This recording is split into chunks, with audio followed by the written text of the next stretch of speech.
Ronald Reagan loved tariffs. He used them sparingly, which he probably would make a mistake. He made a mistake in that.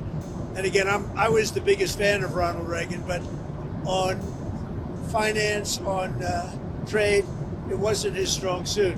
But he liked tariffs, and they totally changed that to say that he didn't, because they're catering to the Supreme Court, because Canada's been ripping us off for a long time, and they're not going to rip us off anymore. They've just had a lot of bad representatives. They did a fake ad yesterday. They were caught.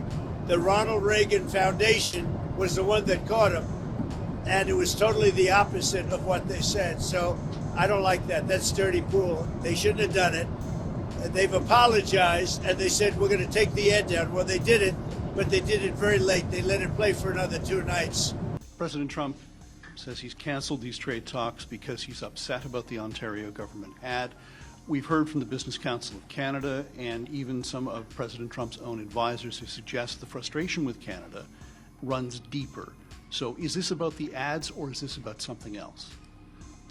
Well, look, as I say, and there were a series of very detailed, very specific, very comprehensive discussions, negotiations on the areas I just listed to in response to the previous question, up until the point of those ads running. First point. Second point, I would suggest you take the president at his word for his reason. And that is the reason why, from the perspective of the federal government, which I'm responsible, we stand ready to pick up on those discussions when the United States wishes to pick up on those discussions.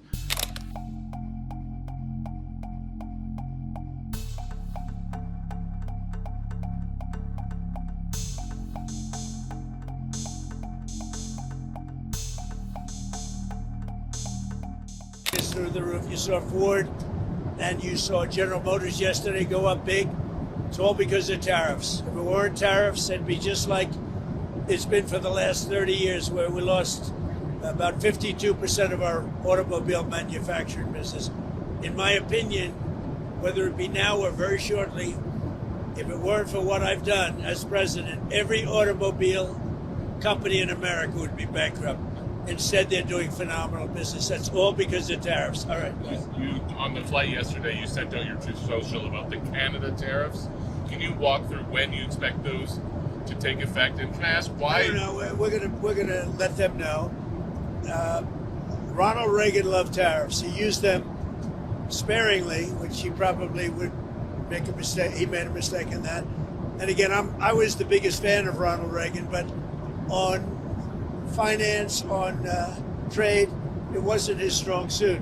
But he liked tariffs, and they totally changed that to say that he didn't, because they're catering to the Supreme Court, because Canada's been ripping us off for a long time, and they're not going to rip us off anymore. Canada has been ripping us off for a long time. Why? One of the most difficult countries to deal with has been Canada. As much as I love Canada itself and the people of Canada, they've just had a lot of bad representatives. They did a fake ad yesterday. They were caught.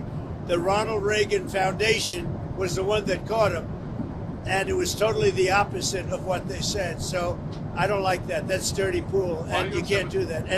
And let me just tell you, they shouldn't have done it.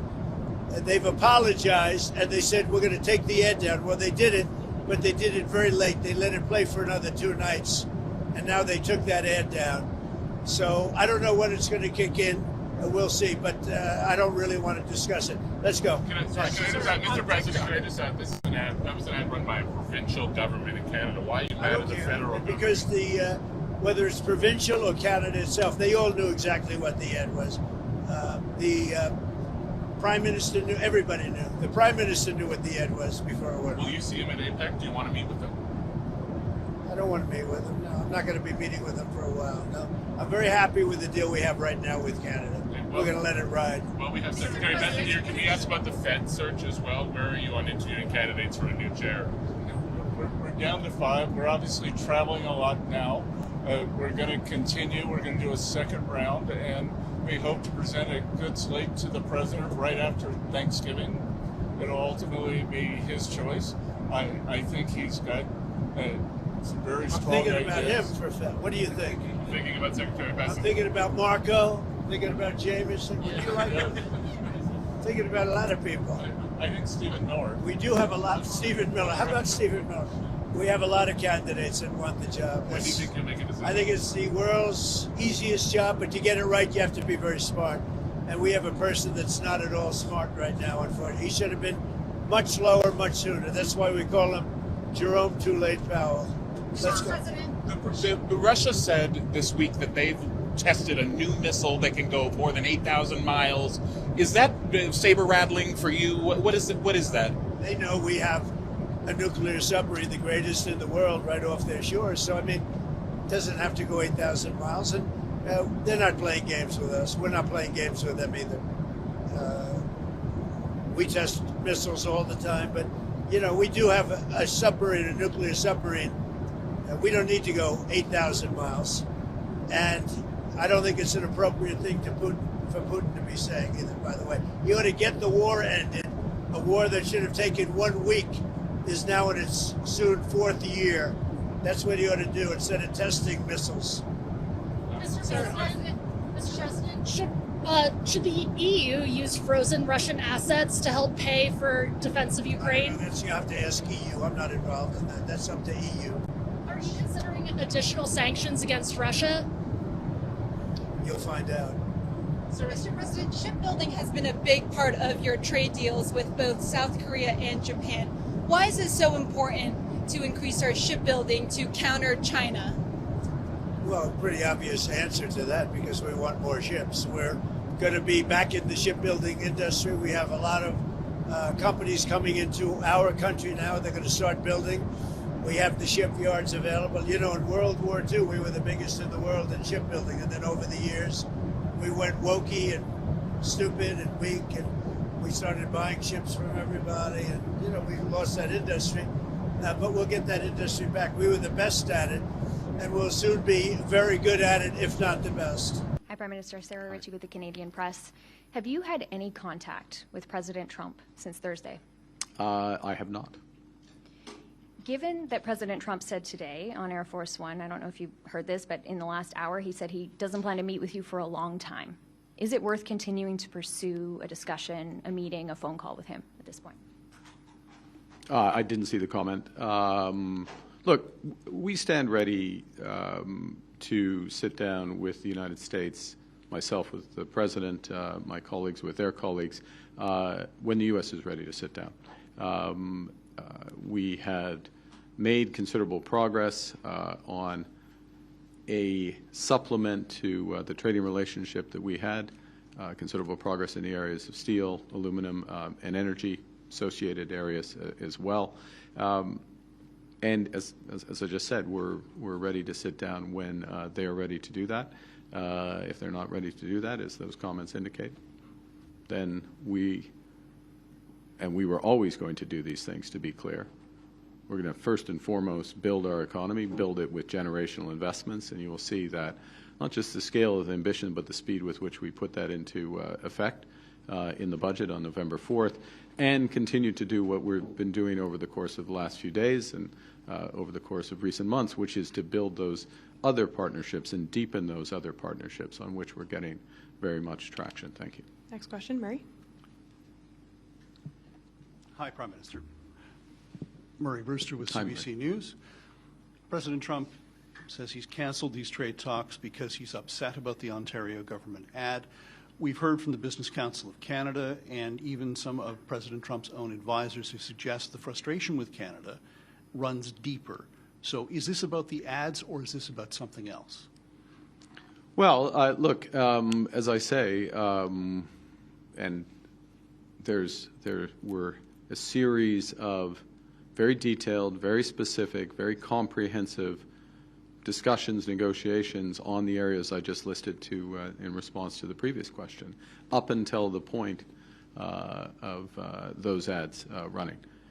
First point. Second point, I would suggest you take the President at his word for his reason. And that is the reason why, from the perspective of the federal government, which I'm responsible, we stand ready to pick up on those discussions when the United States wishes to pick up on those discussions. So those in the room, those exchanging term sheets, those having the discussions about specific areas where we can make mutual progress to the benefit of workers and businesses and communities in our respective countries had been making progress. Those ads came. The President had the reactions which you have seen, made the decisions that he has made, which, you know, those are his decisions to take, and we're in the situation we're in. Follow-up? As a follow-up, Prime Minister, given everything that we've seen, do you really think the United States is interested in making a trade deal with Canada? Look, we are their second largest trading partner. We provide a series of essential goods for their economy. We are one of many providers, but we provide in some areas essential goods for their economy. And we create more room for them to do other things. I'll give you an example. If you look at Canadian exports of aluminum to the United States, and aluminum is bauxite and energy. I mean, there's a little more to it, but you can simplify it to that. The embedded energy in the Canadian aluminum exports, which provides 60% of the aluminum to the U.S. market, is the equivalent of the energy of 10 Hoover dams in the United States. Now, is the best use of that scale of energy, creating that scale of energy to make aluminum in the United States, as opposed to continue to foster and power the AI revolution, which the U.S. is leading, or power homes and others? I mean, these are decisions for the United States to make. Point being, as a supplier to the United States, and I gave aluminum as one, I could give many examples, we are an important supplier in many areas. As well, we are a large customer. You know, for over 30 states, Canada is the largest export customer for those states in the United States. So there is a very strong, deep trading relationship, and there is an alignment of interests in many areas. And that's the reason why we have elements of the arrangements that we have today with a large degree of low tariff trade and the benefits from that. So, you know, we're ready to have those discussions to further improve them, and we'll have them when it's appropriate. But we're not resting, because we can build. You know, the return on building at home is far greater than the hit from trade turbulence with the United States. And the opportunities internationally are considerable. And candidly, Canada has not focused on the relationships to the same extent as we should have in any trading environment with the United States, let alone a situation where they're changing their trade policy. And that's what we're doing now. Next question. Question Kissel. Judy Trin with CTV News. Donald Trump says he doesn't want to see you at all at APEC.